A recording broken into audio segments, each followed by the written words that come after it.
Good afternoon, Vic. It's great talking with you today. Thanks for sparing some time to have a conversation with us. So for those of you who haven't met Vic before, she's one of the lecturers who works on the Roselle campus. Vic, just to start off with today, can you give us a bit of a lowdown on just your experience as a paramedic, where you've worked, and just some general info like that leading up to where you are now? Yeah, absolutely. So my name is Vick. I have been a paramedic now for 5 years. I did the UTAS degree, the one that you guys are all doing at the moment. And then straight after it, I went to London for 3 years, and then came back and have been in New South Wales for over 2 years now. In that time, I have obviously dealt with mental health in both services, doing two different types of mental health schemes. Sorry, that's my email going off. And I've also managed to do my postgraduate certificate in intensive care. So I've done a lot of experience, and hopefully, I'm sure there's a lot more out there, but I've definitely had a fair bit of experience with mental health. And yeah. Thank you. Okay, so the question that I ask everyone to start off this interview with, just if you were to outline some of the most important points that you know now that you'd wished you'd known in the start, do you have any tips or any information that you think that might be useful for our students to know? Oh my God. The biggest thing I can tell you is be kind to everyone. Your life is so much easier if you just go into every job, even the most frustrating ones, and are incredibly kind to them, and it actually improves your day. And to be honest, I know for me personally, the moment I start losing my kindness, the moment I start getting really frustrated with people is when I'm really starting to burn out. And that's kind of my key indicator for myself to say, oh, you're being a bit of a dick. You probably should have some time off or Yeah, it's take a holiday or some annual leave or something. Yeah, that's really interesting.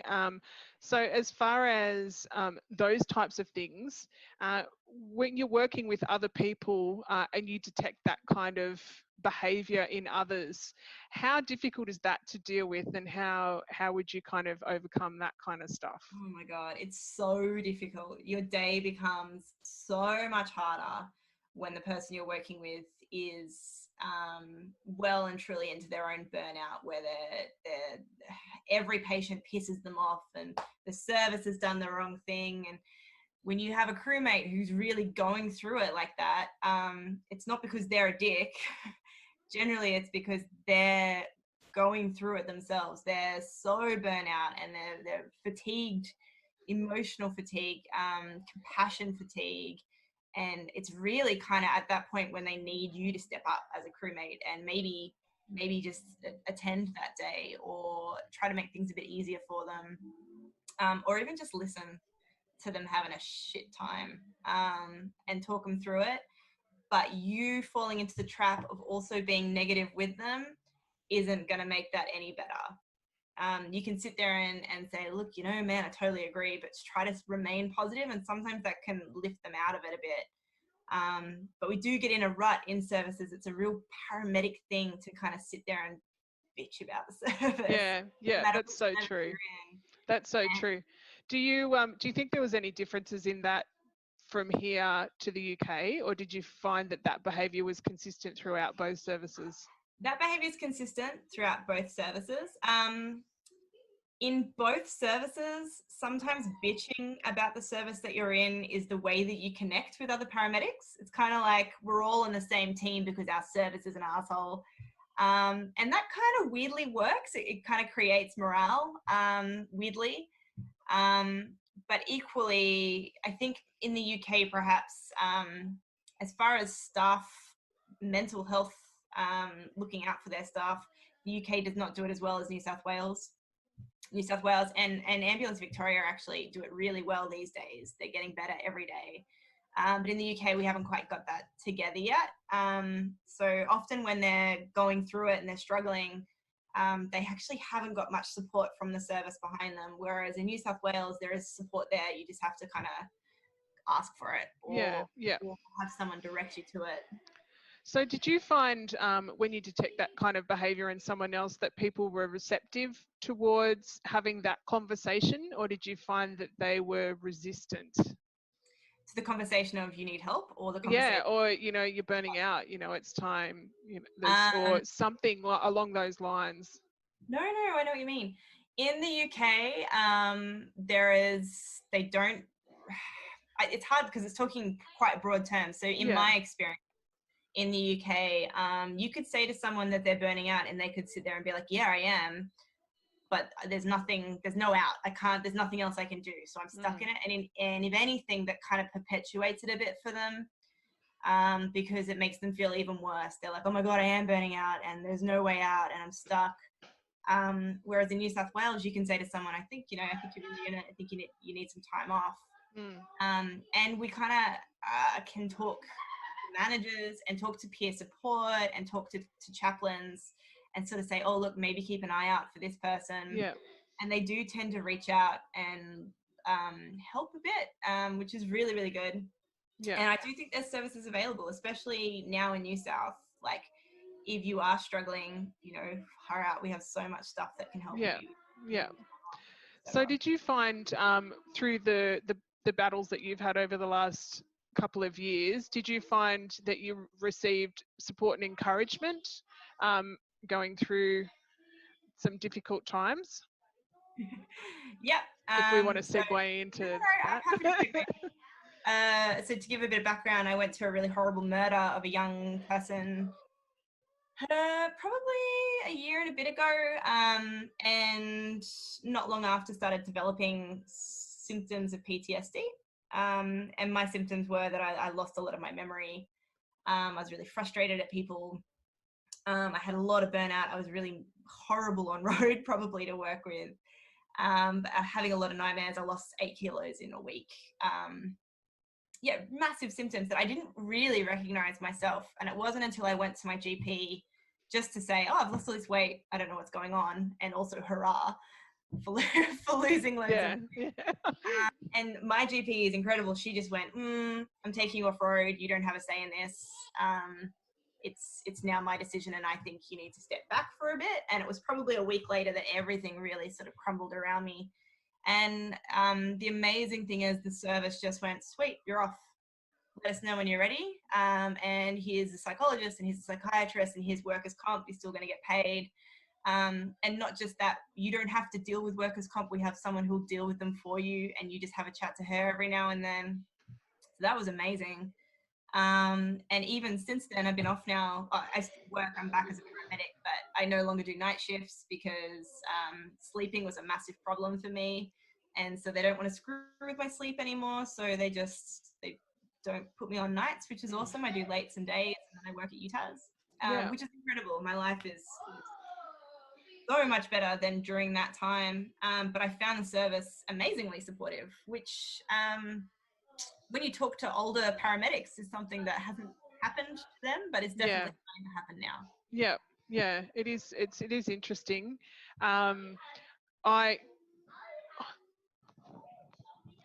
Excuse me there for a minute.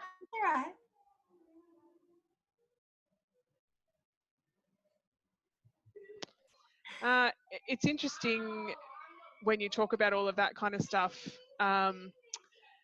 because there's so many people with so many different stories, and it's great to see that you had the support that you had, and I'm really glad to see all of that in the process now.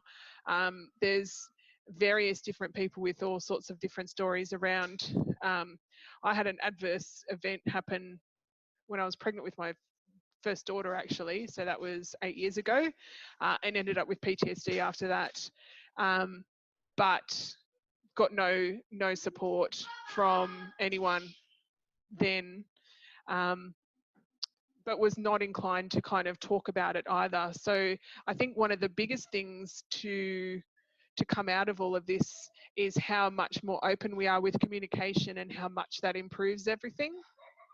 Massively, massively. I know I've spoken to some of our tutors who have, reported to us that they're struggling on road, and, if I have to do one more mental health job, I swear to God, I'm going to, whatever.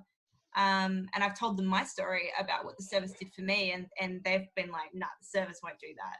The service isn't like that. And I've gone, no, they will. And if you want to go part-time, they're definitely more open to that than they ever used to be. And there's still this mentality, especially in some of the older paramedics, that, the service isn't going to look out for them. Yeah. Because we don't talk about all the good stuff so much. Like I said earlier, we really love bitching about our service. Yeah. But maybe it's time to change that conversation a bit, Tara, and talk about. Yeah, definitely. And I think it's really interesting to kind of see that transition. And I think the one thing that I've really come to see particularly with New South Wales, is how open they are to admitting that things that they were doing before weren't working, and how open they are to change. And that's a really positive step for everyone. Because I think the more we talk about stuff and the more we deal with it, the better it is. And the good side about my story is the fact that mine wasn't permanent. So all the symptoms and all the issues that I had after the adverse event all went away within like 1 to 2 years. And I can think about that incident now and don't have any, chest pain, palpitations, flashbacks, all that kind of stuff that I was having for a while then. It's all gone. So the positive side of it is the fact that you can move on and you can recover. It doesn't have to be permanent. Yeah. And I think I was reading not long ago that the statistics are huge. I think it's like 1 in 5 or 1 in 4 paramedics get signs and symptoms of PTSD. So it is, super common, and it's not normal to see all the horrible things that we see all the time. And there used to be this idea of if you can't hack it, get out. And I remember. Or you just put up or you shut up, really. Yeah, I remember thinking, if she can't deal with it, she should get out of the job, And then it happened to me, and I went, damn it. Yeah. I feel like I'm good at my job. Yeah. But your brain isn't designed to deal with a lot of shit all the time. And Jamie, exactly. Some people can, which is amazing, and they should stay in the job for as long as possible. But some people can't, and a lot of us can't, I think. And I think that we all need to accept that we've all just got a finite capacity to care and to deal with stuff that's going on.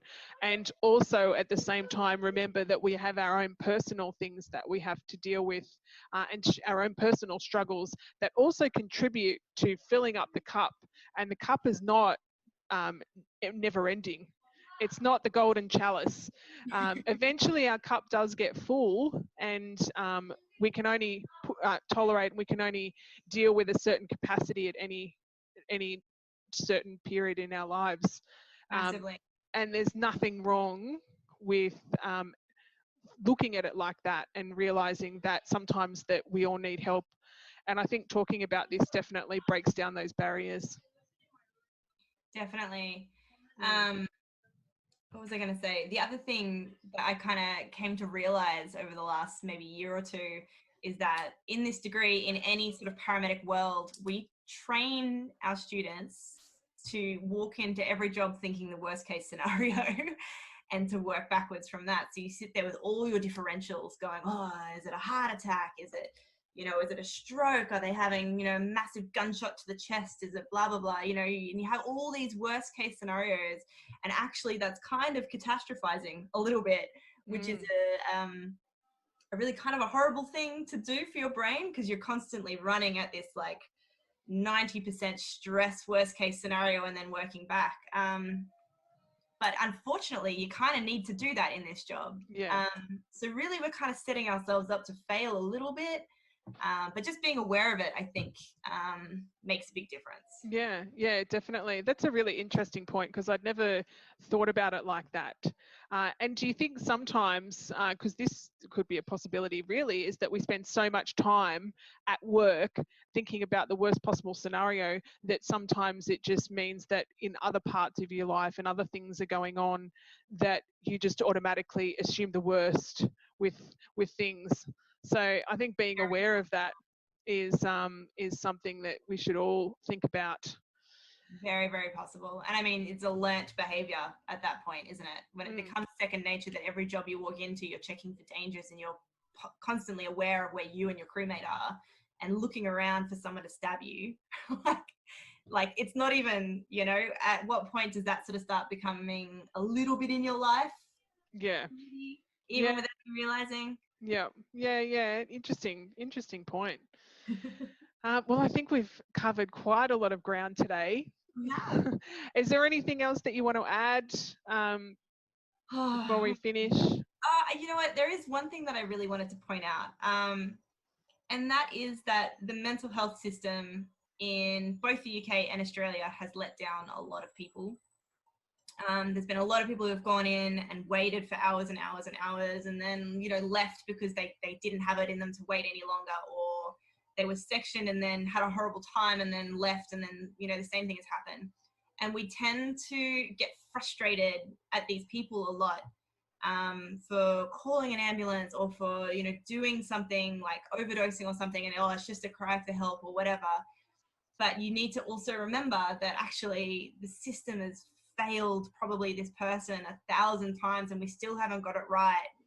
And while we can be frustrated at them, and that, you know, that's natural and that's human instinct, but you've got to also have that level of kindness where you go far out, like you've probably done this system, you know, 10, 20 times, and I'm just another paramedic telling you that this is what has to happen and this is the time it's going to change and this is the, you know, the one conversation. But you have to go into it thinking that, because maybe you will be. And that's definitely more likely to help than going into it with a shit attitude. Yeah, I agree. And I think that if we are all active and integral in change, you know, us as paramedics, nurses, medical staff, you know, whether it be ED or in the mental health units, that if we are active in change, then the system will change with us, you know. And I think if all of the students can go out with that in mind and create that positivity, then it will end up going in that direction. I think so. I think we're going to get there. And I think, you know, even within the service, the opinions of mental health of our paramedics and of our patients is changing all the time and getting better, and having conversations like this can only help. Yeah, definitely. Well, thank you so much for your time. I really appreciate it. And I know the students will feel the same as well. And we will see you around. Thank you. Bye.